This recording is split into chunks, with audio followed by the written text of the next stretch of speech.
Hello everyone, तर आज आपण बनवणार आहोत छान असं सँडविच। त्यासाठी मी एक बटाटा उकडून घेतलेला आहे मॅश करून, त्यामध्ये मी मीठ ॲड केलेलं आहे। तसंच आता आपण थोडंसं ऑरेगानो त्यामध्ये ॲड करूया।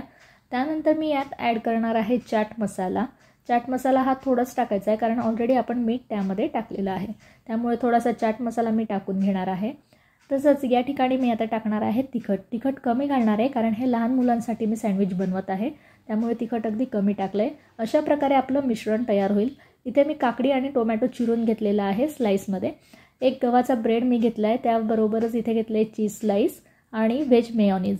या ठिकाणी ब्रेडला मी पूर्ण असं मेयोनीज लावून घेतले, स्प्रेड करून घेतले आणि आपलं तयार मिश्रण त्यावरती लावले। काकडी टोमॅटो ठेवले आणि त्यानंतर एक चीज स्लाइस, त्याच्यावरती आपण छान असा आपला दुसरा ब्रेड जो आहे गव्हाचा तो त्यावरती ठेवूया। हे माझ्याकडे सँडविच मेकर आहे, त्यामध्ये मी आता हे ठेवणार आहे। यात आपण ठेवल्यानंतर ते छान प्रकारे ग्रिल होईल। ग्रिल झाल्यानंतर आपल्याला ते 2 लाईट त्या ठिकाणी दिसतायत लागलेले, म्हणजे आपलं सँडविच ग्रिल झालंय। अशा प्रकारे छानसं सँडविच आपलं तयार आहे। ते आपण ट्रायंगल शेपमध्ये कट करून लहान मुलांना देऊ शकतो। तर कसं वाटली तुम्हाला रेसिपी? ॲक्च्युली ही रेसिपी माझी नसून माझ्या मिस्टरांची आहे। कशी वाटली ही रेसिपी तुम्हाला? आवडली असेल तर चॅनलला नक्की सबस्क्राईब करा। तोपर्यंत बाय बाय।